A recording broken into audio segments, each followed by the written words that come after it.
Hey everybody, this is Chris from Hendyamps. I am going to do a quick little demo of the large diaphragm condenser microphone and just kind of walk you through kind of what the mindset was in creating this and just kind of the overall purpose of it, if you will. So in the studio, we figured out very quickly that while we do have a ton of different microphones of all different styles and varieties, I just never really felt like any of them truly captured the source material in a way that I could manipulate it in post-production and so forth, mixed down, etc. I just never really felt like I was fully capturing the audio in a way that I wanted to. And there are different styles and methodologies that people use. So for instance, I may grab a certain microphone that complements a vocalist really, really well, and that could work great, but it doesn't really work for other things. Or maybe it works for a piano, but it doesn't work for this, or it doesn't work for that. And that's cool, but I felt like those microphones typically, they don't bring out the best in the instrument or the vocalist. They're just conforming the instrument or the vocalist to kind of their image, if you will.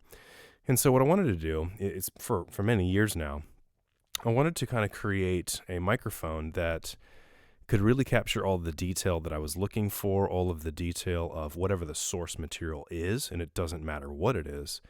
And I wanted to do it in such a way that brings out the best in the source material and conforms itself to whatever that is. It's kind of a different approach, but it's how I do all of my gear, and I just finally extended that to microphones. And so I ended up with what you see here. These three right here are just some examples of the ones that we use on a daily basis at the studio here at Hendyamps Studios. And to be perfectly honest with you, we use them on just about every single source. I mean, everything from drum overheads to piano to acoustic guitar to vocals, male vocal, female vocal, it does not matter. We use these on literally every source, and the only exceptions is that we don't use them on a kick drum, primarily because it just doesn't quite have the response that we're looking for overall, because a kick drum is a little bit of a different beast. And we don't use it on toms, close mic for drums. And the reason we don't is because A, they're really big and hard to fit in there. But B, I have a small diaphragm condenser that I built that is specially suited for that particular task. And then for electric guitar amps, we use those same small diaphragm condenser for that. But for literally everything else, every video that you're watching on the YouTube Hendyamps YouTube page, all of our different videos and all of our different audio recordings, these are the microphones we use on literally everything. 3 of these on a cello, 2 of these on a piano, 1 of these on a vocalist, 2 of these on acoustic guitar. This is the mic that we use. And as you can see, they look like they're super beat up. The reason for that is because I haven't found a permanent chassis solution that I'm happy with. And so what I do is I'll get some of these chassis floating around that fit the boards that I use on the inside and the capsule and so forth.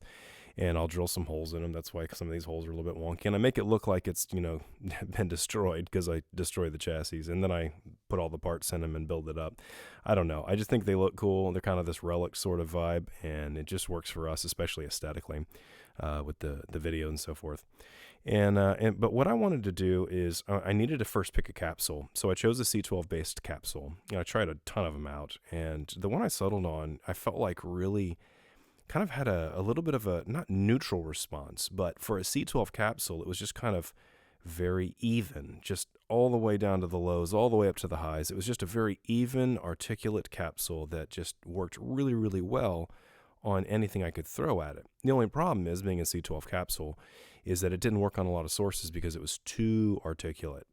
So what I did is I spent some time trying to figure out how could I control that, which wasn't that difficult to do. But it turned out I needed more options that I was willing to hardwire in. So that's why we ended up with a tone knob.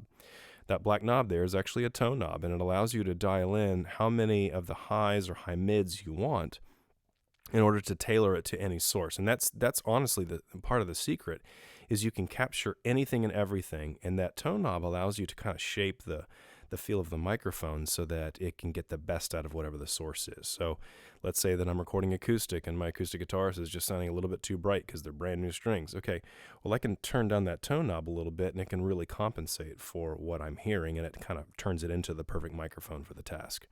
As a matter of fact, I'm actually going to let you listen to what that sounds like right now. So I'm talking into one of these, and it's at neutral position, so it's at noon. I'm going to turn it all the way up right now so you can hear it all the way up, and you can hear the presence just really come in hard. And I apologize for any plosives that come through. I'm don't have a pop filter up right now. Sorry about that. Anyway, so you can hear, like, for voiceover work and things like that, it's a very intimate sound. It's very rich and full. But it's not excessive in the low ends, which is unusual for a C12 capsule, which that has to do with the circuit that I built. It's actually a Warhol circuit, and I made it a very balanced circuit, but I also finished it off with a transformer that kind of rolls off a little bit of the extreme lows so that you don't have to do a ton of that with your preamp or in your mixing phase and so forth, because a lot of that's just not very useful when you get down to mix. I mean, it may sound cool in your headphones, especially if you got some beats on or something, but it's not very helpful for a professional musician who's trying to deal with this on a daily basis. So I tried to dial that in as I needed to, and the Warhol circuit just was amazing paired up with this microphone. And so that's where a lot of the tone is coming from. So, which is a high voltage MOSFET circuit. Anyway, so it's all the way up, and now I'm going to turn it back down to 2/3 or 3/4 of the way up. So this is 3/4 of the way up, and now I'm going to move it to halfway. So this is the noon position, which I call the default position because this is the position that we typically start with. And then I'm going to move it all the way down to the 1/3 position, and so this is about 9 o'clock. And then we're going to turn it all the way down, and you can hear how absolutely it just kind of sucks out all of the highs, and so you're left with this kind of low and low mid resonance, which, by the way, sounds really good if you have like a Vox guitar amp. Now, the next problem that I had to solve was, oh no, the C12 capsule only takes a certain amount of SPL, and then you're overdriving it, and there's nothing you can do about it. Well, there is something you can do about it. I have a pad switch. That's what that little switch is right there. If you flip the pad switch, I'm going to do it right now on my microphone. So there we go. I just flipped the pad switch, and you can see how drastically different that volume change was. Now we can gain this up a little bit. So check. So here we go. I'm gaining it up, just bringing it back in. And you can hear that even though it's the same circuit, the same sound, the pad is changing the overall characteristic too. So we actually use this sometimes as a kind of a change of a variety on the microphone. So by changing the pad, you will change the SPL level of the microphone, but you also have a little bit of a different variety in the microphone, which is very helpful.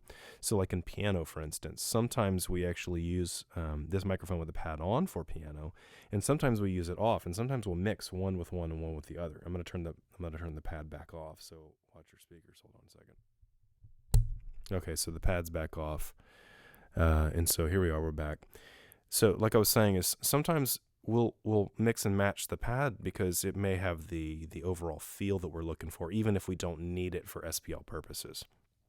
But you can see how this tone knob, as I turn it all the way back up again and turn it back to neutral and turn it all the way back down, you start to see that, I mean, drum overheads, drum room mics, piano, acoustic guitar, electric guitar, vocals, I mean, you can really dial this thing in for literally anything that you want. And what it does is it makes all of your tracks just capture with intense amounts of detail and warmth and richness that I just could not find with any other microphone. Certainly no other microphone that was an LDC. Like, LDCs were very limiting beasts.